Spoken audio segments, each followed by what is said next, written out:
So today we'll be discussing about rock, papers, or scissors. On the platform down below in the navigation bar, you can find for the app marketplacer and search for rock, paper, or scissors. You have to install it first. It's up to you. You want to install it on any of your specific sub account. You can choose multiple sub accounts. You can choose them all. It's up to you. And after choosing all, you can just enable automatic future installations. I am just showing you right now, but I am just using my specific sub account for the time being to set an example. Continue with that, allow and install.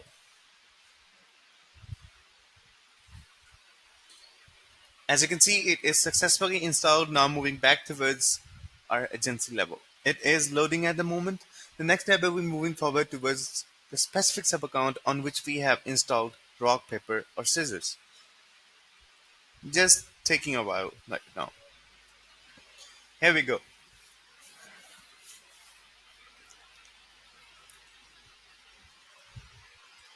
From here, you can just choose location 1. Here we are on the location 1. Now we have to find for the automations in the navigation bar to create a workflow and start from scratch and or from anywhere to just check on the actions are working correctly or not. The automations is here in the navigation bar. Click on it and after that just create a workflow. Got it. Here we are in our workflow builder. Now we have to create a new action and have a look what rock, paper, or scissors is providing us. Here it is. Here is the action rock, paper, scissors. You can play with that.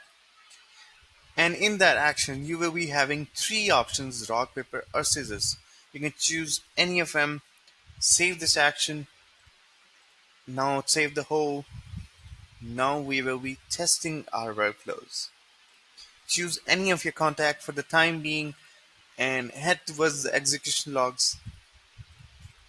As you can see, the action is successfully executed now. It is that simpler and easier. Hope you like it. Thank you so much.